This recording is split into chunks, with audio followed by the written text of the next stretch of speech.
Imagine walking into a coffee shop. You order a cup of coffee for 5,000 marks. You drink it slowly, enjoying the warmth. 20 minutes later, you ask for the bill.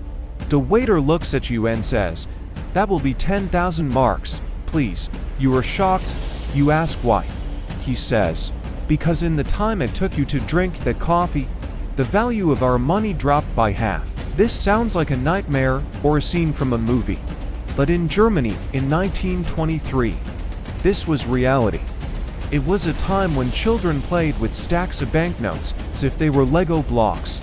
It was a time when it was cheaper to burn money in the stove than to buy wood. This is the story of the Weimar Republic hyperinflation. And it is the most important lesson in the history of money. It teaches us exactly what happens when a government tries to solve its problems by printing cash. To understand this disaster, we have to go back to the end of World War I. Germany had lost the war. The winners, France and Britain, were angry. They wanted Germany to pay. They signed the Treaty of Versailles, which forced Germany to pay massive reparations, 132 billion gold marks. This was an impossible amount. Germany was already bankrupt from the war. They had no gold left. Their industry was destroyed. So, the German government made a fatal decision. They thought, if we don't have the money, why don't we just print it? It seemed like an easy fix, a magic trick. At first, it worked. The government paid its workers, they paid their debts, but economics has a law that you cannot cheat. If you print more money without producing more goods, the money becomes less valuable. Slowly, prices started to rise. In 1914, $1 was worth 4 marks. By 1922, $1 was worth 400 marks. People were worried, but it wasn't a catastrophe yet. The real collapse happened in 1923. Germany missed a payment to France. So, the French army marched into the Ruhr Valley, which was Germany's industrial heartland. They wanted to take coal and steel as payment.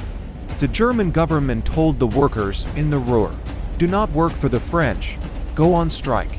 We will pay your salaries." But how could they pay millions of workers who were not producing anything? You guessed it. They printed more money. Trillions of it. This was the tipping point. The dam broke. The value of the mark didn't just fall. It evaporated. By November 1923, $1 was worth 4.2 trillion marks. The scenes from this time are terrifying. People carried wheelbarrows full of cash just to buy a loaf of bread.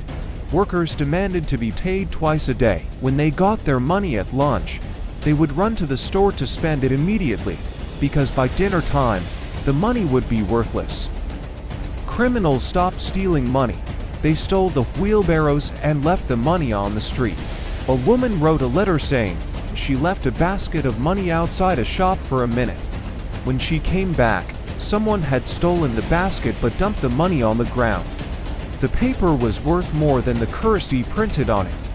This destroyed the German society. Think about the middle class. Imagine you had saved money for your whole life. You had 100,000 marks in the bank. Before the war, that was a fortune. You could buy a house. In 1923, that life savings couldn't even buy a newspaper. An entire generation of doctors, teachers, and engineers became poor overnight. They lost everything. But here is the hidden logic. When money dies, trust dies. And when trust dies, society looks for a savior. The chaos of 1923 created a vacuum of power. People were angry. They were humiliated. They were starving. They stopped believing in democracy because democracy had destroyed their savings. In this chaos, a young radical stood up in a beer hall in Munich. He stood on a table and screamed that the system was broken. He blamed the bankers. He blamed the Treaty of Versailles. His name was Adolf Hitler. Historians agree that without the hyperinflation of 1923, Hitler might never have risen to power. The economic collapse radicalized the German people. Eventually, the madness stopped. A new currency called the Rentenmark was introduced. It was backed not by gold, but by the land and industry of Germany. They stopped the printing presses. The pain was severe, but stability returned. But the damage was done. The psychological scar remained. The German people never forgot the fear of worthless money. That is why Germany today is so strict about inflation in the European Union. So what is the lesson for us? We live in an era where governments print trillions of dollars for stimulus packages. They tell us inflation is transitory, but the Weimar Republic teaches us that money is not real. Money is a belief system. It is based on trust between the citizen and the state. If the government abuses that trust, the belief vanishes.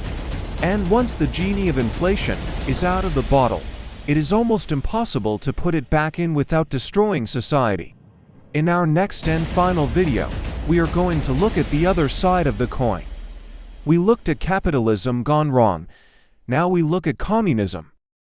We will analyze the Soviet Union, a superpower that had nuclear weapons and sent the first man to space, but couldn't put food on the shelves of its supermarkets. Why did the USSR go bankrupt? Get ready for the finale of empires and economics. Subscribe to Hidden Logic. See you in the next one.